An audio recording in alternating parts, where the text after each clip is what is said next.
परम सत्कारयोग ਸਰੋਤੇ जनो, अज आपां किताब शुक्रिया सब अर्ग पन्ना 88 तो शुरू कर लगे जी। ध्यान नाल सुनियो, अमल करियो जी। अज का विषय है आत्म चिंतन। आत्म चिंतन जन्म दे नाल आत्मा नूं ये शरीर मिलता है अते मौत दे नाल आत्मा नूं ये शरीर छड्डना पैंदा है। ध्यान नाल सुनो, आत्म चिंतन जन्म दे नाल आत्मा नूं ये शरीर मिलता है अते मौत दे नाल आत्मा नूं ये शरीर छड्डना पैंदा है। इस तो पिछों शरीर नूं जला दिता जाता है जां दफना दिता जाता है। कहण दा भाव आत्मा दे बिना शरीर दी कोई कीमत नहीं है। जिंदगी भर इंसान शरीर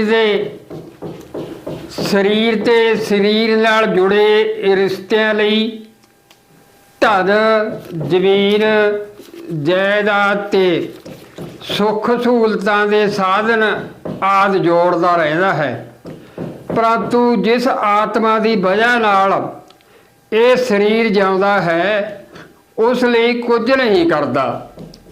इंसान द्वारा अपनी आत्मा लई कीता जाण वाला चिंतन अते मौत तो बाद काम आउण वालियां चीज़ां, धन ते कमाई नूं लेके कीता जाण वाला मंथन आत्म चिंतन कहलाता है।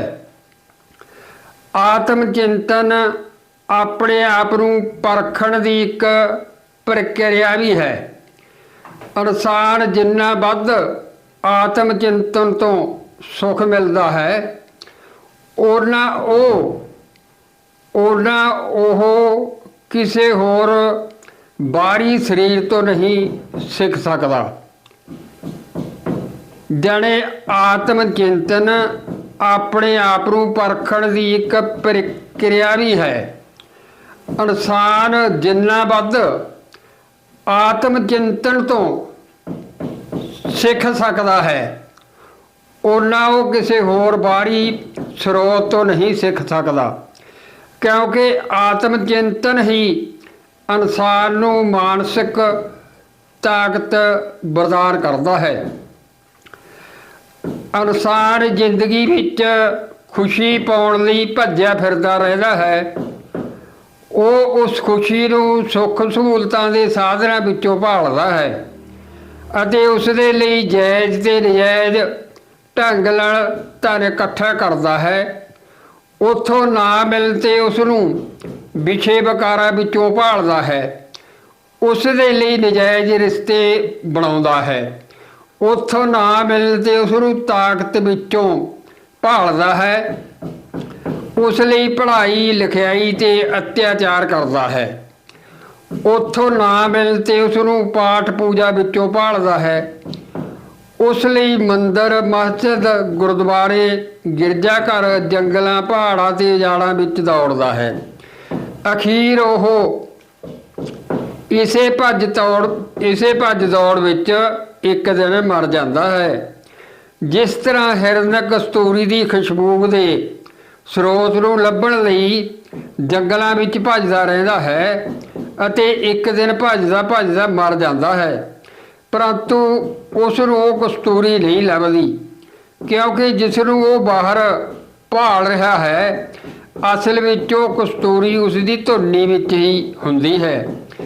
इसे तरह इंसान अपनी जिंदगी विच जिस खुशी की भाल दे लई जंगल पहाड़ उजाड़ धरती आकाश पताल देश विदेशों विच दौड़दा है, वो खुशी असल विच उसदे अंदर ही लुकी हुई हुंदी है।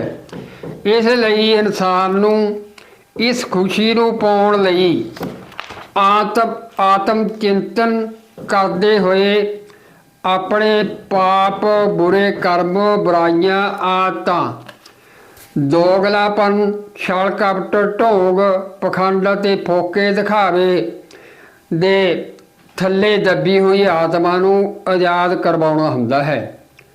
ਇਨਸਾਨ ਆਤਮਾ ਚਿੰਤਨ ਕਰਨ ਨਾਲ ਇਸ ਗੱਲ ਦਾ ਅਹਿਸਾਸ ਕਰਦਾ ਹੈ ਕਿ ਉਹ ਕਿਸ ਹੱਦ ਤੱਕ ਬੁਰਾਈ ਵਿੱਚ ਸ਼ਾਮਲ ਹੈ।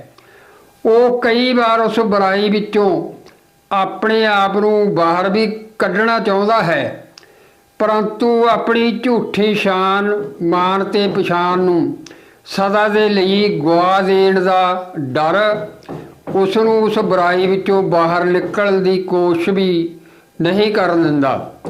ਕਈ ਵਾਰੀ ਹਾਲਾਤ ਅਜਿਹੇ ਹੁੰਦੇ ਹਨ ਜਿੱਥੇ ਇਨਸਾਨ ਚਾਹੁੰਦੇ ਹੋਏ ਵੀ ਆਪਣੇ ਆਪ ਨੂੰ ਬੁਰਾਈ ਤੋਂ ਵੱਖ ਨਹੀਂ ਕਰ ਸਕਦਾ। ਕਈ ਵਾਰੀ ਹਾਲਾਤ ਇਹੋ ਜਿਹੇ ਹੁੰਦੇ ਹਨ ਜਦੋਂ ਇਨਸਾਨ ਨੂੰ ਇਹ ਸਮਝ ਆਉਂਦੀ ਹੈ ਕਿ ਉਹ ਬੁਰਾਈ ਦੀ ਉਡਾਣ ਵਿੱਚ ਇੰਨਾ ਉੱਚਾ ਉੱਡ ਚੁੱਕਾ ਹੈ ਕਿ ਧਰਤੀ ਉੱਤੇ ਵਾਪਸ ਜਾਣ ਦੀ ਕੋਸ਼ਿਸ਼ ਨਾਲ ਹੀ ਉਹ ਆਪਣੀ ਜ਼ਿੰਦਗੀ ਤੋਂ ਹੱਥ ਧੋ ਬੈਠੇਗਾ। ਕਈ ਵਾਰੀ ਹਾਲਾਤ ਇਸ ਤਰ੍ਹਾਂ ਦੇ ਹੁੰਦੇ ਹਨ ਜਿਸ ਵਿੱਚ ਇਨਸਾਨ ਅਣਜਾਣਪੁਣੇ ਵਿੱਚ ਕਿਸੇ ਪਾਪ ਕਰਨ ਨੂੰ ਹੀ ਕਿਸੇ ਪਾਪ ਕਰਮ ਨੂੰ ਹੀ ਨੇਕ ਸਮਝ ਕੇ ਕਰ ਰਿਹਾ ਹੁੰਦਾ ਹੈ ਅਤੇ ਜਦੋਂ ਤੱਕ ਉਸ ਨੂੰ ਸੱਚਾਈ ਦਾ ਗਿਆਨ ਹੁੰਦਾ ਹੈ ਉਦੋਂ ਤੱਕ ਬਹੁਤ ਦੇਰ ਹੋ ਚੁੱਕੀ ਹੁੰਦੀ ਹੈ। ਕਾਲ ਦੇ ਬਣਾਏ ਇਸ ਚੱਕਰ ਵਿੱਚ ਬੁਰਾਈ ਹਰ ਰੋਜ਼ ਵੱਧ ਰਹੀ ਹੈ। ਬਹੁਤੇ ਇਨਸਾਨ ਬਾਹਰੋਂ ਸਾਧੂ ਤੇ ਅੰਦਰੋਂ ਸ਼ੈਤਾਨ, ਭਾਵ ਉਹਨਾਂ ਦੇ ਅੰਦਰੋਂ ਉਹਨਾਂ ਦੇ ਖਾਨਦਾਨ ਦੇ ਮੁੱਢਲੇ ਸੰਸਕਾਰਾਂ ਦਾ ਰੂਪ ਬਦਲਦਾ ਜਾ ਰਿਹਾ ਹੈ। ਮੌਜੂਦਾ ਸਮੇਂ ਵਿੱਚ ਬਚੇ ਹੋਏ ਚੰਗੇ ਨੇਕ ਸੰਸਕਾਰਾਂ ਦੇ ਇਸਤੇਮਾਲ ਦਾ ਵਪਾਰ ਚਰਮ ਸੀਮਾ 'ਤੇ ਹੈ। ਇਸ ਕਰਕੇ ਚੋਰ ਸੰਤ ਦੇ ਭੇਸ਼ ਵਿੱਚ, ਹਥਿਆਰਾ ਰਾਖੇ ਦੇ ਭੇਸ਼ ਵਿੱਚ, ਰਾਖਸ਼ ਦੇਵਤੇ ਦੇ ਭੇਸ਼ ਵਿੱਚ ਅਤੇ ਦੁਸ਼ਮਣ ਮਿੱਤਰ ਦੇ ਭੇਸ਼ ਵਿੱਚ ਹਨ। ਜਾਣੇ ਇਹ ਸੁਣ ਲਓ ਦੁਬਾਰੇ ਵੀ, ਮੌਜੂਦਾ ਸਮੇਂ ਵਿੱਚ ਬਚੇ ਹੋਏ ਚੰਗੇ ਨੇਕ ਸੰਸਕਾਰਾਂ ਦੇ ਇਸਤੇਮਾਲ ਦਾ ਵਪਾਰ ਚਰਮ ਸੀਮਾ 'ਤੇ ਹੈ। ਇਸ ਕਰਕੇ ਚੋਰ ਸੰਤ ਦੇ ਭੇਸ਼ ਵਿੱਚ, ਹਥਿਆਰਾ ਰਾਖੇ ਦੇ ਭੇਸ਼ ਵਿੱਚ, ਰਾਖਸ਼ ਦੇਵਤੇ ਦੇ ਭੇਸ਼ ਵਿੱਚ ਅਤੇ ਦੁਸ਼ਮਣ ਮਿੱਤਰ ਦੇ ਭੇਸ਼ ਵਿੱਚ ਹਨ। ਆਪਣੇ ਸਵਾਰਥ ਦੀ ਪੂਰਤੀ ਲਈ ਕਦੋਂ ਕਿਸ ਨੂੰ ਤੇ ਕਿੰਨਾ ਵੱਡਾ ਧੋਖਾ ਦੇਣਾ ਹੈ, ਉਸ ਦਾ ਓਨਾ ਹੀ ਭਰੋਸਾ ਜਿੱਤਣ ਦੀ ਕੋਸ਼ਿਸ਼ ਕੀਤੀ ਜਾਂਦੀ ਹੈ।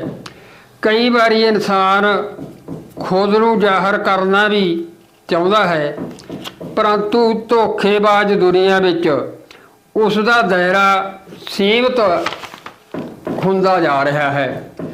ਹਰ ਇੱਕ ਦੇ ਅੰਦਰ ਆਪਣੇ ਮੁਤਾਬਕ ਇੱਕ ਬਿਹਤਰ ਦੁਨੀਆ ਦੀ ਕਲਪਨਾ ਹੈ, ਪਰੰਤੂ ਉਸ ਬਦਲਾਅ ਨੂੰ ਲਿਆਉਣ ਦੀਆਂ ਲੋੜਾਂ ਦੀ ਪੂਰਤੀ ਲਈ ਇਨਸਾਨ ਖੁਦ ਹੀ ਬਦਲ ਜਾਂਦਾ ਹੈ।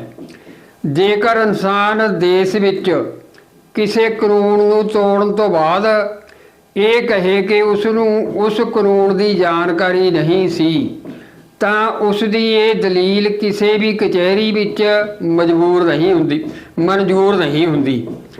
ਉਸ ਦੀ ਇਹ ਦਲੀਲ ਕਿਸੇ ਵੀ ਕਚਹਿਰੀ ਵਿੱਚ ਮਨਜ਼ੂਰ ਨਹੀਂ ਹੁੰਦੀ।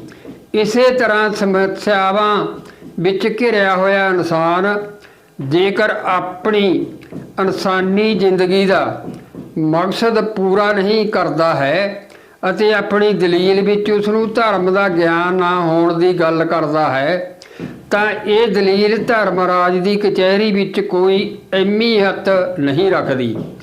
ਇਸ ਲਈ ਇਨਸਾਨ ਦਾ ਫਰਜ਼ ਹੈ ਕਿ ਭਾਵੇਂ ਉਸ ਦੀ ਜ਼ਿੰਦਗੀ ਵਿੱਚ ਕਿਹੋ ਜਿਹਾ ਹੀ ਹਾਲਤ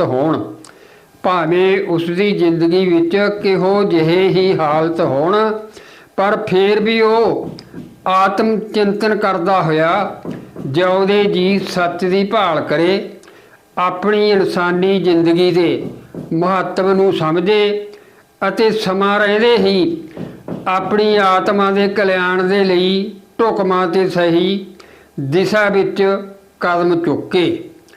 ਆਪਣੀ ਇਨਸਾਨੀ ਜ਼ਿੰਦਗੀ ਦੇ ਮਹੱਤਵ ਨੂੰ ਸਮਝੇ ਅਤੇ ਸਮਾਂ ਰਹਿੰਦੇ ਹੀ ਆਪਣੀ ਆਤਮਾ ਦੇ ਕਲਿਆਣ ਦੇ ਲਈ ਢੁਕਵਾਂ ਤੇ ਸਹੀ ਦਿਸ਼ਾ ਵਿੱਚ ਕਦਮ ਚੁੱਕੇ ਜੀ।